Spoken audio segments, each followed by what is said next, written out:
तो चलिए दोस्तों, आज का वीडियो स्टार्ट करते हैं। वीडियो स्टार्ट करने से पहले आपको जानकारी दे दूं कि ये वीडियो केवल उन्हीं बच्चों को देखना है जो रीट एग्जाम की तैयारी कर रहे हैं। चाहे आप रीट लेवल 1 की तैयारी कर रहे हो, चाहे लेवल 2 की तैयारी कर रहे हो, दोनों ही लेवल के लिए ये वीडियो काफ़ी ज़्यादा इंपॉर्टेंट होने वाला है।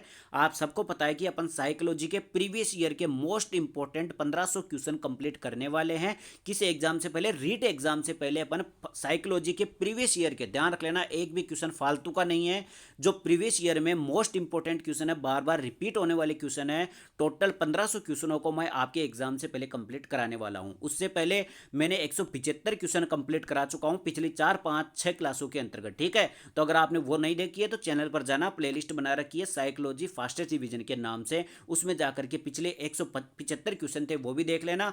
फिलहाल आज की क्लास स्टार्ट करते हैं। आज की इस क्लास के अंतर्गत अपन 176वें क्वेश्चन से स्टार्ट करने वाले हैं। तो बिना किसी देरी के वीडियो स्टार्ट करते हैं। अगर आपने अभी तक चैनल को सब्सक्राइब नहीं किया तो जरूर कर दीजिए। वीडियो पसंद आए तो वीडियो को लाइक भी कर देना। देखो साहब, आज का हमारा पहला क्वेश्चन इस पीडीएफ का 176वां क्वेश्चन, बुद्धि का तरल मोजेक मॉडल किसने दिया था? वेरी वेरी इंपॉर्टेंट क्वेश्चन है। इस क्वेश्चन से मैं आपको लगभग 5-7 क्वेश्चन प्रीवियस ईयर के याद कराने वाला हूं। देखो साहब, सबसे पहले तो जो तरल मोजेक मॉडल दिया गया था, यह बुद्धि का एक मॉडल है। सबसे पहले तो क्वेश्चन में आपको एग्जाम में पूछा जाएगा कि तरल मोजेक मॉडल का संबंध किस चीज से है, तो बुद्धि से है। सबसे पहली बात तो ये किसने दिया था? ये मॉडल ये दिया था केटल ने। ध्यान रख लेना, वेरी वेरी इंपॉर्टेंट क्वेश्चन है।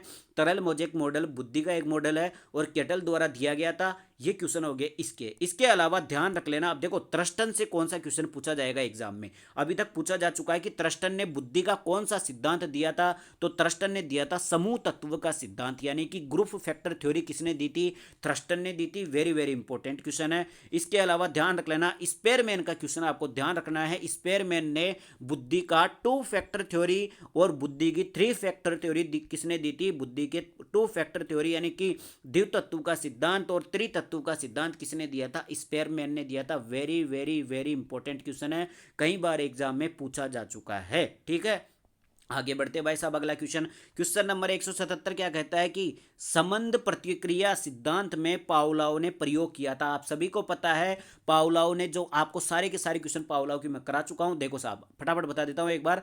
पावलोव रूस के रहने वाले थे, कुत्ते के ऊपर प्रयोग किया था। इसके सिद्धांत का नाम शास्त्रीय अनुबंधन का सिद्धांत था। इसी को प्राचीन अनुबंधन का सिद्धांत भी कहा जाता है और पावलोव को अनुबंधन का जनक भी कहा जाता है। अनुबंधन की सबसे पहले खोज पावलोव ने की थी। तो कुल मिलाकर के पावलोव ने किस चीज पर प्रयोग किया था? कुत्ते के ऊपर प्रयोग किया था। किसके अंतर्गत? कुत्ते पर संबंध प्रतिक्रिया सिद्धांत। इसी सिद्धांत को संबंध प्रतिक्रिया सिद्धांत भी कहा जाता है क्योंकि इसमें संबंध बिठाया गया था। किसके बीच में? भोजन और घंटी के बीच में क्या बिठाया गया था? संबंध बिठाया गया था। यानी कि पहले भोजन से लार टपका रहा था, बाद में घंटी से लार टपका रहा था। तो ये संबंध प्रतिक्रिया सिद्धांत भी इसको कहा जाता है। आप सबको पता है कि बिल्ली पर किसने प्रयोग किया था? बिल्ली पर थॉर्नडाइक ने प्रयोग किया था। चूहे पर किसने प्रयोग किया था? अपने स्किनर साहब ने किया था। और बंदर पर किसने प्रयोग किया था? आप मुझे कमेंट करके बताओगे। ठीक है, आगे बढ़ते भाई साहब। अगला क्वेश्चन है क्वेश्चन नंबर 178, ग्रेड अंकों से कैसे अलग है? मतलब कि ग्रेड और अंकों में क्या डिफरेंसेस है? यह प्रश्न निम्न में से किस प्रकार के प्रश्नों से संबंध रखता है?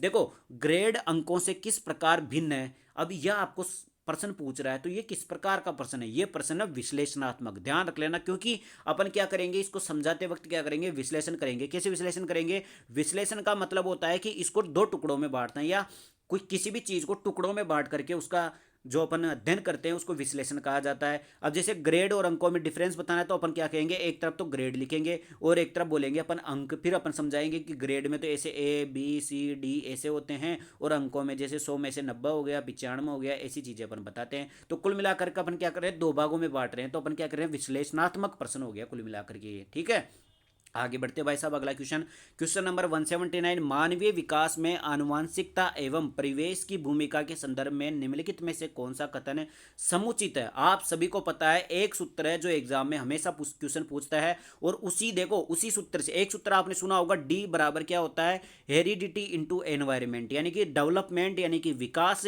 हेरिडिटी यानी आनुवांशिकता, और एनवायरमेंट यानी वातावरण, इन दोनों का क्या होता है? गुणनफल होता है। ये क्वेश्चन कई बार आपके रीट एग्जाम में और सीटेट एग्जाम में पूछ चुका है।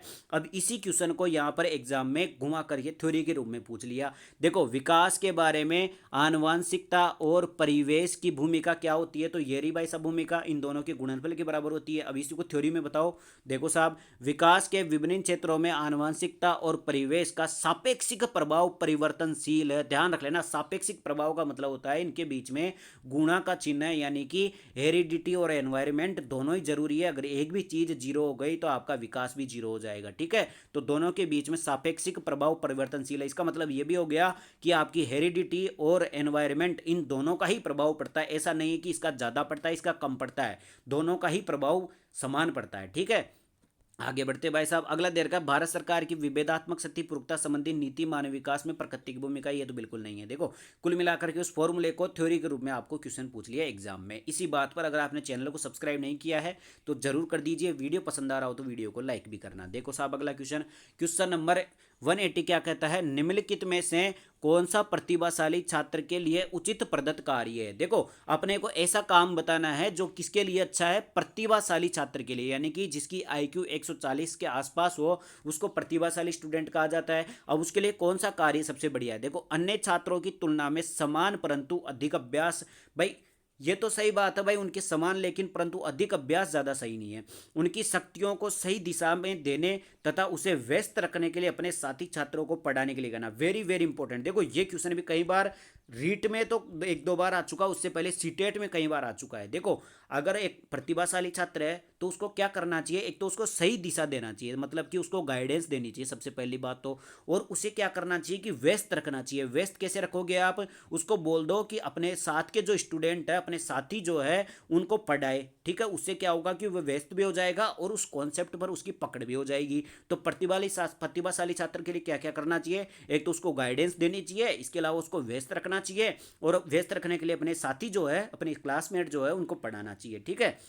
ये सारी बातें हो गई इसकी। आगे बढ़ते भाई साहब अगला क्वेश्चन, क्वेश्चन नंबर 181। उससे पहले अगर आपने चैनल को सब्सक्राइब नहीं किया हो तो जरूर कर दीजिए। अब ये जो क्वेश्चन है ना 181, यहाँ से मैं आपको 10 से 15 क्वेश्चन कम से कम प्रीवियस ईयर के बताने वाला हूँ, यानी कि ये वेरी वेरी इंपॉर्टेंट क्वेश्चन है। देखो साहब, विकास की प्रक्रिया के 4 बुनियादी तत्वों की पहचान किसने की थी, वेरी वेरी इंपॉर्टेंट क्वेश्चन है। आप सभी को पता है कि जीन पियाजे ने कौन सा सिद्धांत दिया था। जीन पियाजे के सारे क्वेश्चन मैं आपको बता देता हूं जो एग्जाम में पूछे हुए हैं, ध्यान रख लेना। जीन पियाजे ने कौन सा सिद्धांत दिया था, इसने दिया था संज्ञानात्मक विकास का सिद्धांत। कौन सा दिया था, संज्ञानात्मक विकास का सिद्धांत, जिसमें 4 अवस्थाएं बताई गई थी। उन्हीं 4 अवस्थाओं को 4 बुनियादी तत्व कहा जाता है, ठीक है।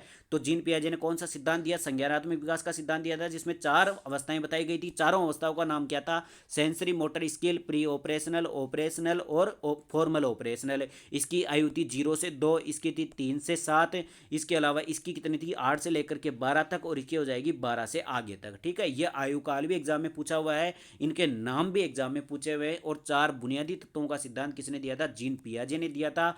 और ध्यान रख लेना जीन पियाजे ने 3-4 चीजें और बताई थी, कौन कौन सी, एक तो स्कीमा किसने बताई थी, जीन पियाजे ने बताई थी। और एक अनुकूलन शब्द भी किसने दिया था, जीन पियाजे ने दिया था। ये सारे क्वेश्चन एग्जाम में अभी तक जीन पियाजे के पूछ चुका है।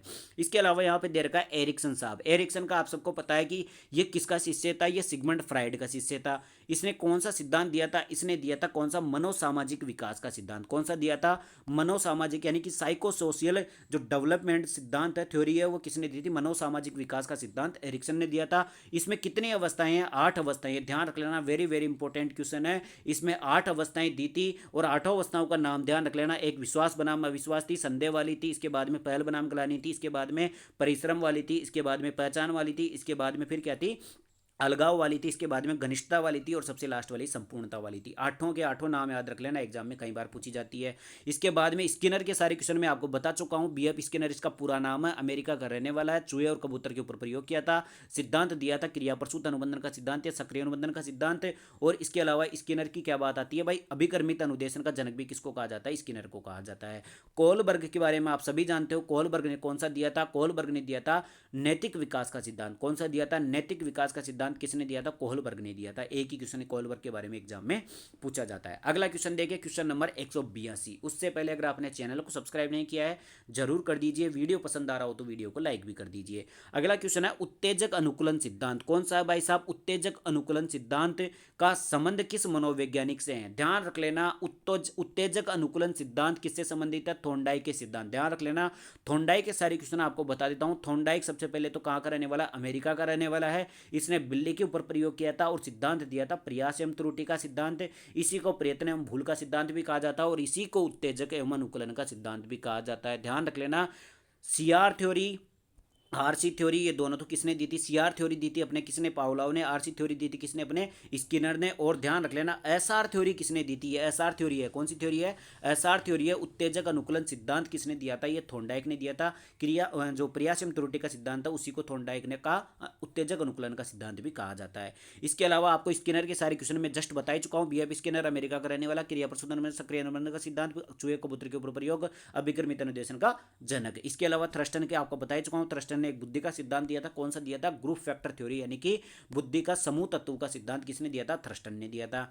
अगला क्वेश्चन देखते हैं, क्वेश्चन नंबर 183, पुनरावृत्ति के सिद्धांत किस प्रसिद्ध मनोवैज्ञानिक से संबंधित है। बताओ भाई, पुनरावृत्ति का सिद्धांत किसने दिया था, ध्यान रख लेना स्टैनली हॉल ने दिया था। किसने दिया था, स्टैनली हॉल ने कौन सा सिद्धांत दिया था, पुनरावृत्ति का सिद्धांत दिया था। यानी कि आप कैसे याद रखोगे भाई, हॉल के अंतर्गत बार बार क्या करनी चाहिए, रिवीजन करना चाहिए। हॉल में बैठ करके रिवीजन करना चाहिए, पुनरावृत्ति करनी चाहिए। तो पुनरावृत्ति का सिद्धांत किसने दिया था, स्टैनली हॉल ने दिया था। स्टैनली हॉल के सारे क्वेश्चन जो आपको एग्जाम में ध्यान रख लेना, इसका क्वेश्चन हमेशा एग्जाम में पूछा जाता है। सबसे पहली बात, इसकी एक किताब है, कौन सी है, एडोलसेंस। कौन सी है, एडोलसेंस किताब किसकी है, स्टैनली हॉल की है। सबसे ज्यादा ये किशोर अवस्थाओं को पर बात करता है और ये कहता है कि किशोर अवस्था तनाव और झंझावातों तूफानों की अवस्था कहा जाता है। किसको, किशोर अवस्था को। किसने कहा था, स्टैनली हॉल ने कहा था। इसके अलावा अगर अपन बात करें सिगमंड फ्राइड के बारे में, सिगमंड फ्राइड ने कौन सा संप्रदाय दिया था, मनोविश्लेषणात्मक संप्रदाय दिया था। इसका सिद्धांत मनोविश्लेषणात्मक सिद्धांत कहा जाता है। इसके अलावा सिगमंड फ्राइड ने 3 प्रकार के मन बताए थे, कौन कौन से, अर्धचेतन मन, चेतन मन और एक कौन सा बताया था, अचेतन मन। और इसने 3 शब्द दिए थे, कौन कौन से, इड, ईगो और सुपर ईगो। इनके बारे में किसने बताया था, सिगमंड फ्राइड ने बताया था। इसके अलावा थ्रस्टन का आपको बता दिया, स्किनर का आपको बता ही चुका हूँ। सारे के सारे क्वेश्चन मैंने आपको बता दिए। इसी बात पर अगर आपको वीडियो पसंद आया हो तो वीडियो को लाइक जरूर करें, चैनल को सब्सक्राइब जरूर करें। अगला क्वेश्चन है क्वेश्चन नंबर 184, अधिगम से संबंधित बहुप्रतिक्रिया का नियम। आप सभी को पता है कि अधिगम के नियम किसने दिए थे, अधिगम के नियम दिए थे थॉर्नडाइक साहब ने। किसने दिए थे, थॉर्नडाइक ने। 2 प्रकार के नियम बताए थे, एक तो मुख्य नियम बताए थे, एक गौण नियम बताए थे। मुख्य नियम थे 3, गौण नियम थे 5। ध्यान रख लेना, इन तीनों के नाम एग्जाम में पूछा जाता है। पहला था तत्परता का नियम, दूसरा था अभ्यास का नियम, तीसरा था प्रभाव का नियम। और इन 5 में से केवल एक ही एग्जाम में बार बार पूछा जाता है, बहुप्रतिक्रिया का नियम। कौन सा था, बहुप्रतिक्रिया का नाम क्या है, एक गौण नियम है। ध्यान रख लेना, अधिगम का कौन सा नियम है, एक गौण नियम है। किसने दिया था, थॉर्नडाइक ने दिया था।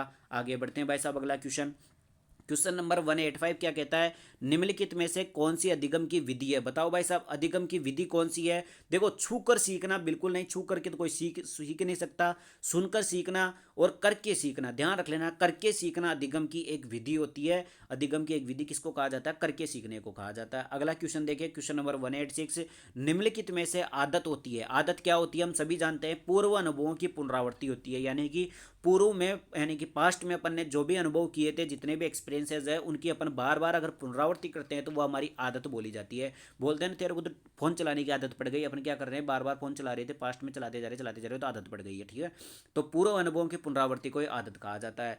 अगला पढ़ते हैं question number 187, primary mental abilities. Primary mental abilities नामक पुस्तक के लेखक कौन है, तो ये थ्रस्टन है। ध्यान रख लेना, थ्रस्टन ने प्राइमरी मेंटल एबिलिटीज कहा था। यानी कि इसको देखो, प्राथमिक मानसिक योग्यताएं भी कहा जाता है। क्या कहा जाता है, प्राथमिक मानसिक योग्यताएं भी कहा जाता है, PMA, प्राथमिक मानसिक योग्यताएं भी कहा जाता है। और इन्होंने 7 प्रकार की प्राथमिक मानसिक योग्यताएं बताई थी। किसने बताई थी, थ्रस्टन ने बताई थी। कौन सा सिद्धांत के अंतर्गत बताई थी, इसने बताई थी समूह तत्व के सिद्धांत के अंतर्गत, बुद्धि का समूह तत्व सिद्धांत या ग्रुप फैक्टर थ्योरी के अंतर्गत प्राथमिक मानसिक योग्यताएं बताई थी। कितनी बताई थी, 7 बताई थी, थैलाफोरी रीजन। ठीक है, इसके अलावा थॉर्नडाइक के सारे क्वेश्चन मैं आपको बता ही चुका हूं।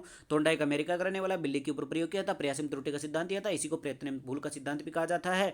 और थॉर्नडाइक ने अधिगम के नियम दिए थे, 2 प्रकार के थे, गौण नियम और मुख्य नियम, आप सबको पता है। इसके अलावा थॉर्नडाइक को प्रथम शैक्षिक मनोवैज्ञानिक भी कहा जाता है, क्योंकि इन्होंने शिक्षा मनोविज्ञान की खोज की थी। शिक्षा मनोविज्ञान का जनक किसको कहा जाता है, थॉर्नडाइक को कहा जाता है। इसके अलावा आपको मैं स्किनर के सारे क्वेश्चन बता चुका हूँ। BF स्किनर पूरा नाम है, अमेरिका का रहने वाला है, चूहे कबूतर के ऊपर प्रयोग किया था, क्रिया प्रसूत अनुबंधन का सिद्धांत दिया था, इसी को सक्रिय अनुबंधन का सिद्धांत भी कहा जाता है, रेखीय विक्रमित अनुदेशन का जनक भी इसको कहा जाता है। ये सारे क्वेश्चन हो गए स्किनर के। इसी बात पर, इसी मेहनत पर आप चैनल को सब्सक्राइब जरूर कर दीजिए। वीडियो पसंद आ रहा हो तो वीडियो को लाइक भी कर देना। आपको देखो, मेरा उद्देश्य एक ही है, आपको कंठस्थ याद करवाना, बार बार इसलिए रिवाइज करा रहा हूँ। ठीक है, बच्चे को सक्रिय दुनिया की अपनी समझ का निर्माण एक बयान के लिए जिम्मेदार ठहराया। किसने बताया था? पियाजे ने। ध्यान रख लेना, जीन पियाजे का नाम आपने सुना होगा।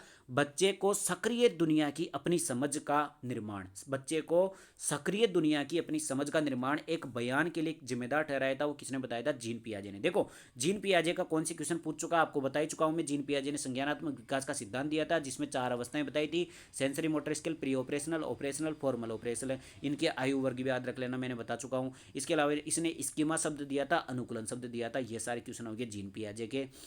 इसके बाद में कोलर का आपको बता ही चुका हूं। कोलर, वर्दाइमर और कोपका, इन तीनों ने मिलकर के गेस्टाल्टवाद की संप्रदाय दिया था, जर्मनी में दिया था, 1912 में दिया था। और इसके बाद में इसने एक सिद्धांत दिया था, अंतर्दृष्टि एवं सूझ का सिद्धांत, जिस पर चिंपांजी के ऊपर प्रयोग किया था। उस चिंपांजी का नाम सुल्तान था। ठीक है, ये सारे क्वेश्चन हो गए। पावलाव का आपको बता चुका हूँ, रूस का रहने वाला, कुत्ते के ऊपर प्रयोग किया था। इसका सिद्धांत शास्त्रीय अनुबंधन का सिद्धांत या प्राचीन अनुबंधन का सिद्धांत भी कहा जाता है। और अनुबंधन का जनक भी किसको कहा जाता है? पावलाव को कहा जाता है। बीएफ स्किनर के बारे में बता चुका हूँ। बीएफ स्किनर पूरा नाम है, अमेरिका का रहने वाला। क्रिया प्रसूत अनुबंधन का सिद्धांत, सक्रिय अनुबंधन का सिद्धांत दिया था। रेखीय विक्रमित अनुदेशन का जनक कहा जाता है। चूहे कबूतर के ऊपर प्रयोग किया था। ये सारे क्वेश्चन हो गए स्किनर के। अगला क्वेश्चन देखते हैं, क्वेश्चन नंबर 189 क्या कहता है? दृश्य की कमी के साथ वी ग्रेड के एक छात्र होना चाहिए। मतलब कि ये वी ग्रेड का मतलब ये वीआई की बात कर रहा है। किसकी बात कर रहा है? जब आप स्पेशल फील्ड के अगर स्टूडेंट हो, स्पेशल बीएड या बीएसटी से आपने कर रखी हो, तो वीआई, एचआई और एमआर, एमआर को क्या बोलते हैं वर्तमान में? आईडीडी बोलते हैं। ठीक है, तो वीआई के स्टूडेंट क्या होते हैं? जिनको देखने में दिक्कत होती है। ठीक है, दृश्य की कमी, दृश्य की कमी के साथ वीआई ग्रेड के एक छात्र होने चाहिए। कैसे होने चाहिए? माता पिता और दोस्तों के द्वारा दिनचर्या के काम के साथ मदद के लिए, काम के लिए निचले स्तर के माप के। इसके अलावा अगला दे रखा है, ऑडियो सीडी के माध्यम से कक्षा में सामान्य इलाज की सहायता। बिल्कुल सही बात है भाई, देख नहीं सकते तो उनको ऑडियो सीडी के माध्यम से उनको सहायता प्रदान करनी चाहिए। अगला क्वेश्चन है question number 190। Very very very important question, कई बार एग्जाम में पूछ चुका है। उससे पहले अगर आपने चैनल को सब्सक्राइब नहीं किया तो जरूर कर दीजिए। यहाँ से मैं आपको लगभग कम से कम 5-7 क्वेश्चन बताने वाला हूँ। सबसे पहले तो गेस्टाल्टवाद संप्रदाय का जन्म किस देश में हुआ था? जस्ट मैंने आपको बताया है, गेस्टाल्टवाद जो संप्रदाय है इसकी जन्म हुआ था जर्मनी में। किसने किया था? वर्दाइमर, कोपका और कोलर, इन तीनों ने मिलकर के गेस्टाल्टवाद की थ्योरी दी थी। किस घटना पर आधारित है? ये फाई घटना पर आधारित है। कब दी थी? ध्यान रख लेना, 1912 के अंतर्गत दी थी। ये भी डेट में एग्जाम में पूछी जा चुकी है, 1912 में दी थी। इस पर आधारित कौन सा सिद्धांत है? अंतर्दृष्टि एवं सूझ का सिद्धांत इसी गेस्टाल्टवाद संप्रदाय पर आधारित है, जो कोलर के द्वारा दिया गया था, चिंपांजी के ऊपर प्रयोग किया गया था। उस चिंपांजी का नाम सुल्तान था। ठीक है, आगे बढ़ते भाई साहब। अगला क्वेश्चन, क्वेश्चन नंबर 191। समग्रतावाद में मुख्य रूप से ध्यान दिया जाता है। ध्यान रख लेना, समग्रवाद का मतलब ही क्या होता है? गेस्टाल्टवाद। जो गेस्टाल्टवाद शब्द है ना, इस गेस्टाल्टवाद शब्द का अर्थ क्या होता है? समग्रवाद, यानी पूर्णता की बात करता है, यानी कि पूर्ण से अंश की ओर बात करता है। ये कौन सा गेस्टाल्टवाद जो संप्रदाय है, ये पूर्ण से अंश की ओर बात करता है। सबसे पहले समस्या को पूरे रूप में देखो, फिर उसके धीरे धीरे धीरे धीरे टुकड़े कर करके उसको हल करो। ठीक है, इस चीज पर जोर देता है कौन? गेस्टाल्टवाद। अगला क्वेश्चन है क्वेश्चन नंबर 192। कौन सा संप्रदाय मनोविज्ञान को चेतना का विज्ञान मानता है? तो वो कौन सा था? संरचनावाद। ध्यान रख लेना, संरचनावाद की थ्योरी किसने दी थी? टिचनर ने दी थी। किसने दी थी? संरचनावाद संप्रदाय किसने चलाया था? टिचनर ने चलाया था। और ये मनोविज्ञान को चेतना का विज्ञान मानता है। कौन सा मानता है? चेतना का विज्ञान मानता है। इसके अलावा व्यवहारवाद का जनक किसको कहा जाता है? जेबी वॉटसन को कहा जाता है। समग्रवाद यानी कि गेस्टाल्टवाद का वर्दाइमर, कोपका, कोहलर हो गया। आगे बढ़ते हैं भाई साहब, अगला क्वेश्चन, क्वेश्चन नंबर 193। उससे पहले अगर आपने चैनल को सब्सक्राइब नहीं किया तो जरूर कर दीजिए। वीडियो पसंद आ रहा हो तो वीडियो को लाइक भी कर दीजिए। अगला क्वेश्चन है, निम्नलिखित में से जेबी वॉटसन ने मनोविज्ञान के किस संप्रदाय को मन रहित मनोविज्ञान की संज्ञा दी थी? बताओ भाई साहब, आप सबको पता है कि जेबी वॉटसन ने मनोविज्ञान का कौन सा संप्रदाय चलाया था? व्यवहारवाद। व्यवहारवाद का जनक किसको कहा जाता है? जेबी वॉटसन को कहा जाता है। यह कहता है कि मन रहित मनोविज्ञान है, इसमें मन का कोई रोल नहीं है, केवल और केवल व्यवहार का रोल है। ठीक है, जेबी वॉटसन का कौन सा क्वेश्चन एग्जाम में पूछा हुआ है? जेबी वॉटसन को व्यवहारवाद का जनक कहा जाता है। इसने अपने 11 माह के बेटे के ऊपर प्रयोग किया था, उसका नाम था अल्बर्ट। ध्यान रख लेना, इस छोरे का नाम भी पूछा जाता है एग्जाम में। ठीक है, इसके अलावा जेबी वॉटसन का एक कथन है कि मुझे तुम 1 दर्जन बच्चे दे दो, 12 बच्चे दे दो, आप जो बोलोगे उसको बना दूंगा, डॉक्टर बोलोगे डॉक्टर बना दूंगा, उसको इंजीनियर बनाना हो तो इंजीनियर बना दूंगा। ठीक है, ये भी जेबी वॉटसन हो गया। इसके बाद में अगला क्वेश्चन है क्वेश्चन नंबर 194। स्थानीय इतिहास के लिए सबसे अधिक उपयोगी शिक्षण विधि कौन सी है? स्थानीय इतिहास के लिए अगर आपको स्थानीय इतिहास जानना है तो वहां का भ्रमण करो। सीधी सी बात है, क्षेत्रीय भ्रमण के माध्यम से आप किसी भी स्थानीय इतिहास जान सकते हो। ये तो कॉमन सेंस का क्वेश्चन था। अगला क्वेश्चन है क्वेश्चन नंबर 195। सामाजिक अध्ययन का सबसे अधिक महत्व किस में होता है? बताओ भाई, सामाजिक अध्ययन का सबसे अधिक महत्व किस में होता है? सामाजिक मूल्यों के विकास में। ध्यान रख लेना, अच्छा क्वेश्चन है भाई। आप जो एसएसटी वाले बच्चे हैं, आपको पता भी है क्या आप एसएसटी क्यों पढ़ते हो? तो आपको सामाजिक मूल्यों के विकास के लिए। किसके लिए? सामाजिक मूल्यों के विकास के लिए। ना तो आप क्या करोगे, सामाजिक नियम बनाएंगे, ना आप सामाजिक सुधार करोगे, ना आप सामाजिक एक्टिविटीज करोगे। आप सामाजिक मूल्यों का विकास करना आपको, ठीक है, एसएसटी वाले स्टूडेंट्स को। आगे बढ़ते हैं भाई साहब। अगला क्वेश्चन है क्वेश्चन नंबर 196। प्रजातांत्रिक मूल्यों एवं सिद्धांतों का अनुसरण कुंडी विधि करती है। कुंडी विधि कोई नहीं है, ये बोल रहा है कि कौन सी विधि करती है। गलत छप गया यहाँ पे।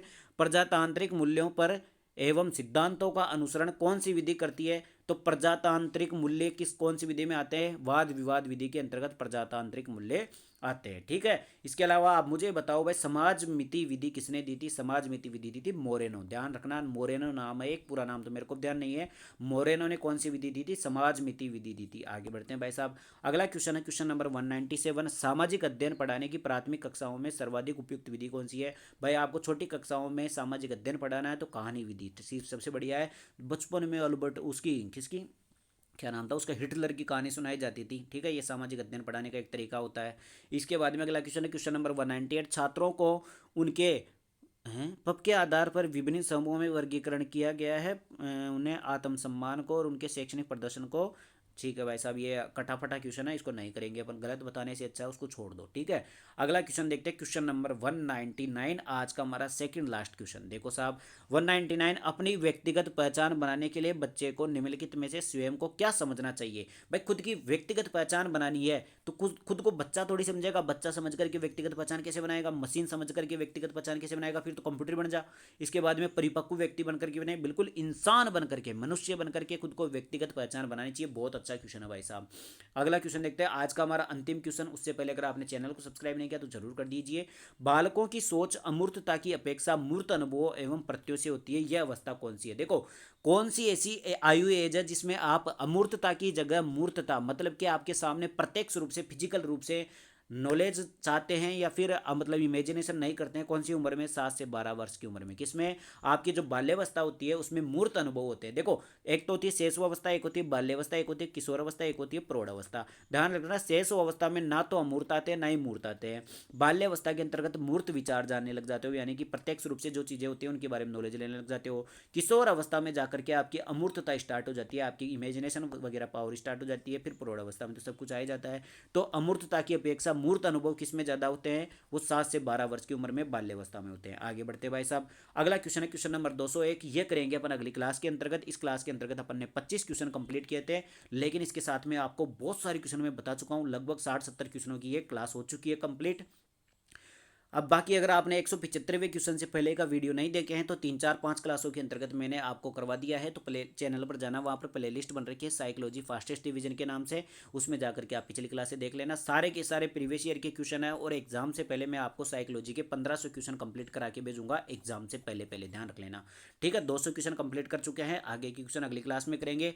और ध्यान रख लेना, सारे के सारे क्वेश्चन प्रीवियस ईयर के क्वेश्चन है, इनका एनालिसिस कर लोगे तो एग्जाम में आपके 30 में से 25 प्लस क्वेश्चन आराम से हो जाएंगे, क्योंकि प्रीवियस ईयर क्वेश्चन में से ही घुमा करके क्वेश्चन को पूछा जाता है। बाकी मिलते हैं अगले वीडियो के अंतर्गत। वीडियो पसंद है तो वीडियो को लाइक करना, चैनल को सब्सक्राइब जरूर करना, ताकि नोटिफिकेशन आपके पास नए वीडियो का पहुंच सके, ठीक है। तो धन्यवाद।